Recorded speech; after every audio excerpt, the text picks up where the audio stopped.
to carbon-13. Carbon-13 goes from 0 to 200 parts per million.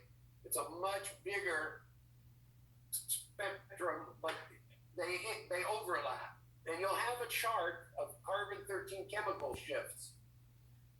All right, so I already identified the proton NMRs, and I bet most of you could do that if you had to. There's only 1, 2, 3, 4 signals. 1, 2, 3, 4 signals. Okay, but carbon-13, there's 1, 2, 3, 4, 5. There's 5 signals on this carbon-13. What you'll have on the exam is you'll have a number pointing to this one, a number pointing to this signal, a number pointing to that peak, a number pointing to that, and a number pointing to that. Then you'll have letters. A, B, C, D, E. And you'll have to match the number with the letter. Everybody follow what I just said? Yes. Okay. All right, so it's a matching, and how do you get the answers? Well, the first thing you do is look down furthest downfield and say that's got to be some kind of carbonyl. Has to be some electron withdrawing thing, pulling it way downfield at delta 180. Usually they're up there around 200. And this one's sort of tall, which makes sense because there's an H boosting this carbon signal. There's an actual H attached to this carbonyl carbon. So the downfield is explained. The tallness, usually, except for aldehydes, usually the carbonyls are quaternary. I'm going to show you an example of that in just a second. All right, so this one at 180, way downfield, it's got to be this carbonyl carbon. All right, who's this little shorty right here? Well, I know that these little shorties are quaternary carbons. That is, carbons with no H's on there. So I look at the molecule. Well, there's this carbon. There's a carbon right there with no H's. This one has an H, this one has an H, that one has an H, but this one has no H's. Wait, can I for a second, Professor? You're saying this one has no H's, but you're pointing in the middle of the 2 corners. Is that right? Do you understand what line bond, how it works? Sorry, the screen is so hard, so I couldn't see that. Carbon right there. Okay. You understand that each of these vertices in this 5-membered ring these are all carbons. Carbon, carbon, carbon, carbon.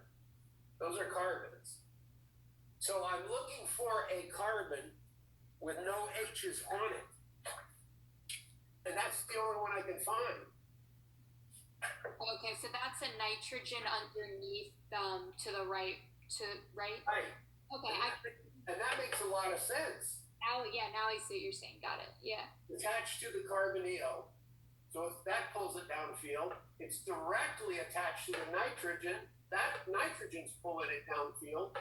So there's that little shorty quaternary peak way the hell downfield. So now I've identified 2 of them. I have 3 left. The 3 dots. Who's who? Who's who? We've got this one and this one identified, but who are these 3? Which ones are these 3?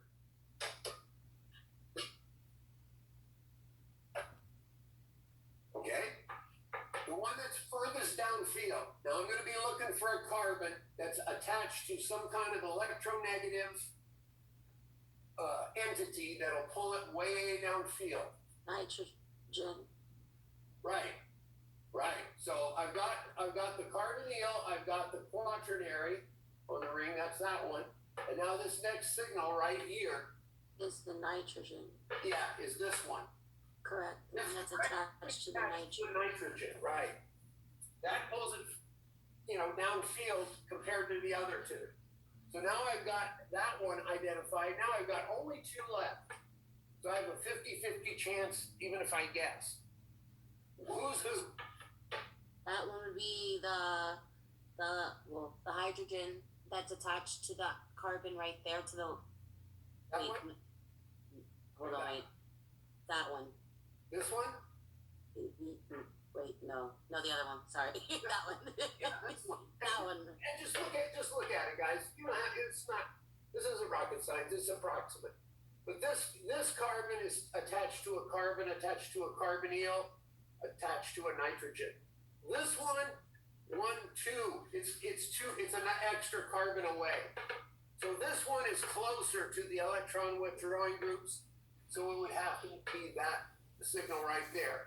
And the one that's furthest away from all the electron withdrawing stuff, this one, has to be this right here. That's really all there is. Now, I've had students that are pretty astute say, hey, by resonance, I can see that this one would be further downfield than this one. And they start moving double bonds. They move this double bond here, move this one up, puts a plus charge on that one. You can't do that with this one, or not as easily with this carbon. So there, you can use resonance. You can use anything you want to find the one that gets an electron withdrawn from it more easily, and that's how you kind of figure it out. Now, CDCl3 is a triplet. That shows up at just below 80 parts per million. Now you can't see it because of the way that this goddamn port thing. But up above here is the scale, and 80 is right here. This line right here is 80 parts per million. Just below 80, when you get a triplet, that's CDCl3. That's a very, very common solvent, especially for carbon-13. All right, moving on. Here's an example of why we uncouple. Here's another example of proton NMR on the bottom, on top carbon-13. Look how noisy the signal is for carbon-13. All right, there's 2 proton groups, this one and this one. This one, this CH2, is a singlet. It's a singlet because there's no protons on this middle carbon. And these 2 are pretty far downfield because they're attached to a carbon with 2 chlorines. This methyl group here normally resonates right here at 1. It's clear down here at 2 because it's attached to a carbon with 2 chlorines on it. So it pulls it way downfield. But it's a singlet that integrates to 3. These 2 protons are a singlet that integrates to 2. There are 3 carbons, 1, 2, 3. Just looking at this, I would expect this middle carbon to be furthest downfield because it has 2 chlorines directly attached to it. That makes it electronegative. Right, good job. It makes these electronegative chlorines pull it way downfield because de-shielded means downfield. Also, it's quaternary, so this should be a shorty. There's my shorty. There, it's way downfield. All right, so I've identified 1. Now, which of these 2 is which? Who's further downfield? Well, this one right here has a chlorine directly attached to it. So I would guess, going towards 0, that would be this signal right here.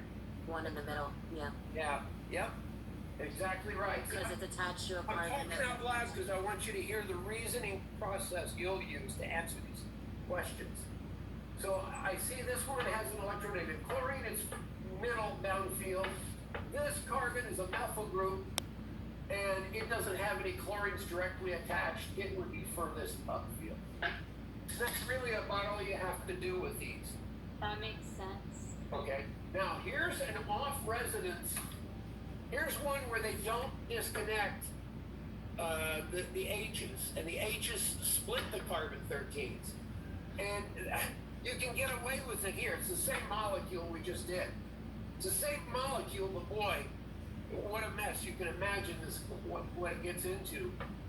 All right, so this middle carbon, which we said was the furthest, look at this baseline, guys. Look how noisy. You have to put this on here, ping it, gather information, and then ping it again, gather information. It has to go for like all night. It has to go like 12 hours to get this NMR. This carbon 13s are only 1.1%. So this singlet is this middle carbon. It has the most chlorine, so it's the most electronegative. Right, it pulls it further downfield, but it's a singlet because there are no H's. This signal, the middle signal, we know is this one, but it has two H's on it, splitting the carbon 13 into a triplet. 2 plus 1 gives you a triplet. Now this CH3 I would expect to be a quartet, and it is. 1, 2, 3, 4. That's what happens when you don't decouple the hydrogens. Now you can imagine how quickly that gets to be a big fat mess. Unless you have a molecule like this, with few hydrogens and not too many carbons. All right, here's an example of a molecule. Here's 2-butanone. It's a ketone. It's a ketone. Now, you and I figure out where these signals are. This is a normal carbon 13 here on the bottom. Where would this carbonyl show up? It's quaternary. The furthest to the left. Yeah, way the hell downfield, past 200. And it should be a shorty. And there it is. That's got to be that carbon right there. Next, I would guess the CH2 would be next. Because it would be pulled downfield by this carbon and by this carbonyl carbon. So I would guess this one would be next. So I guess that would be this signal. I would guess the next one would be this methyl group attached directly to the carbonyl. That would be this one. And I would guess that this methyl group here would be the one furthest upfield and be really close to where they normally resonate. And there it is. Now let's see if I was right. This, if we let, the top one has the protons splitting. This is quaternary, should be a singlet. So that checks out. I said this one would be second, it should be a triplet. Triplet, so that checks out. 2 plus 1 gives you a triplet. I said this one would be third, it'd be a quartet. Quartet. And this one over here would be also a quartet. Quartet. TMS is a quartet when you let the protons split it. Okay, I am going to turn on the quiz. I have to, if you guys give me a second, I can go put the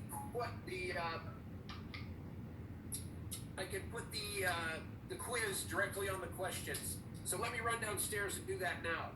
Anybody who wants to contact me, call my office, 954-201-6326. I'm going to go do that now, okay?